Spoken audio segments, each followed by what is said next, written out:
Hi everybody, my name is Shalu Goyal and today I'm going to discuss fabrication methods for nanomaterials.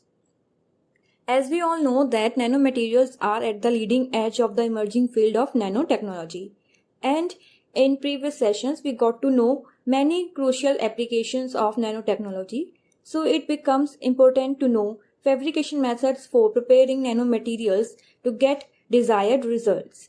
Moreover, why is it required to know fabrication methods for nanomaterials? Let's consider size variation. With variation in size, we would observe variation in their properties as well. Other than this, adequate knowledge of fabrication methods help us to know underlying designs, like whether the process of making is rapid or slow, or we can say whether it is energy and resource efficient or not, or whether the process giving us consistent quality of the product or not. Next is performance and functioning. To know like the method that we using will give a nanoparticle of good performance and whether the particle functions well or not. Next is affordability.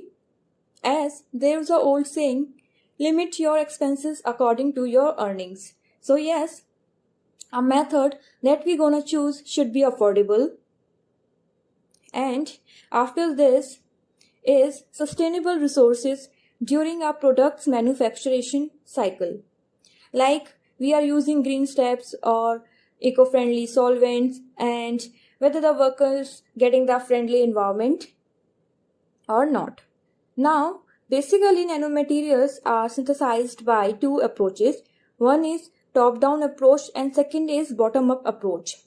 In top-down approach, bulk matter is sliced to get nanoparticles. It's a bit traditional approach, and here starting material is in solid state and the requirement of temperature and energy is higher. Whereas in bottom-up approach, starting material is an atom. Atoms comes together to form cluster and cluster give nanoparticles, as you can see on the screen in this image. This bottom-up approach refers to create themselves by self-assembly, and here starting materials can be either in liquid or in gaseous state, and the temperature requirements are also low in comparison of the top-down approach. Next is nanomaterial synthesis methods. Broadly, there are three methods: physical method, chemical method, and biological methods, as you can see on the screen. So among these several methods, I have chosen hydrothermal method. Why this? So next, I'm gonna explain how hydrothermal method better than others. As in starting, I said a method should be rapid and void of wastefulness. Here, if I compare sol gel and co-precipitation methods, these methods are slow, require multiple steps, and precise control of several reaction parameters. Next, in emulsion synthesis method, it often requires large amount of organic solvents, which can be very wasteful. Further, ball milling method is also slow and energy intensive, and nanomaterials we get in a dry powder form, which could lead to inhalation hazards in the workers. Thus, hydrothermal method, being water-based, is considered greenest and promising approach. Hydrothermal method have a variation method called continuous hydrothermal method. So today I will discuss briefly about this method. This is the picture of apparatus of continuous hydrothermal method.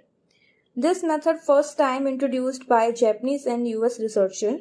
In a typical continuous hydrothermal process, water is heated above its boiling point under pressure to cause precipitation and crystallization of inorganic materials. Before I discuss working, we should know what is supercritical fluids, because this term I'm going to use in my explanation.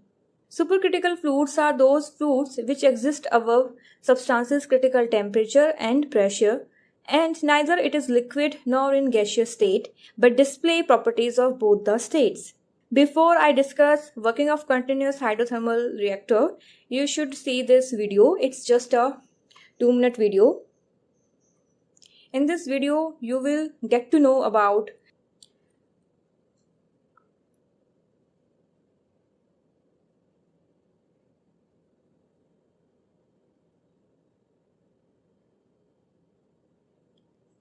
The flowchart that I will discuss further. This video help you to get an imagination and the visualization that I'm gonna explain in the working. It's just a short 2-minute video. 1 minute already has been passed.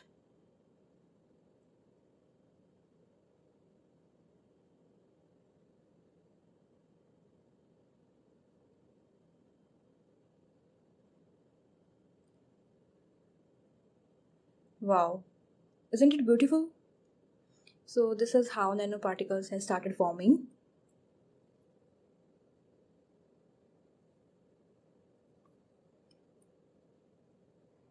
Now particles have started cooling, and the yellow solution that you can see is the slurry of nanoparticles that we get in the end. So this is how it happens in the reactor. Now you will see the important terms.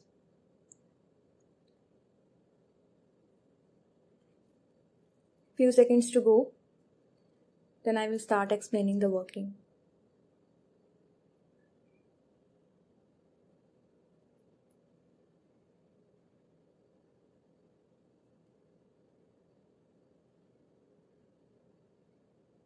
So this is it.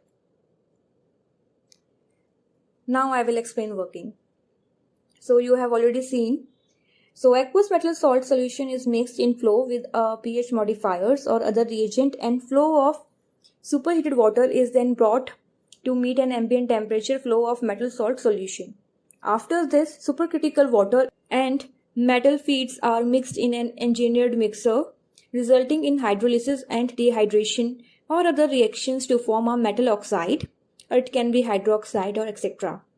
Then initial nucleation, some growth occurs before nanoparticles are cooled in flow and then recovered as an aqueous slurry at atmospheric pressure.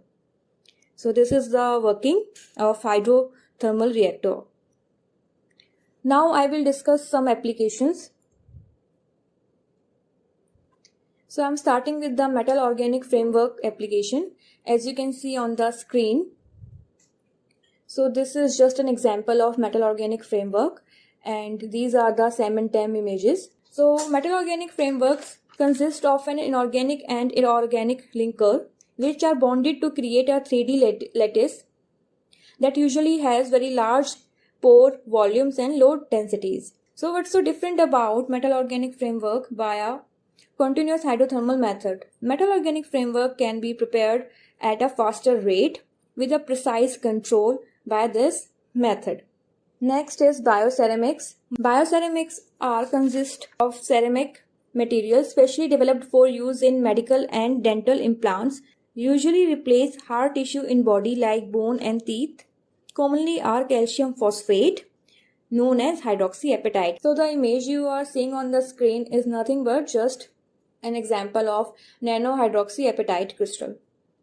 So what is hydroxyapatite? It is chemically similar to biological apatite, and biological apatite are mineral or inorganic component in a bone. Now positive point of bioceramics by continuous hydrothermal flow is it is not time taking, and the product we get is highly crystalline and phase pure dried product.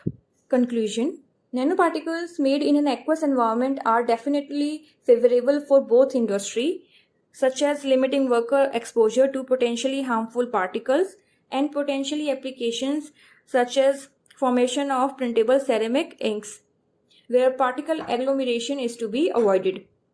Next is complex functional ceramics can be generated with less wastage and energy input in a fraction of time, because nanoparticles from continuous hydrothermal method can be highly reactive.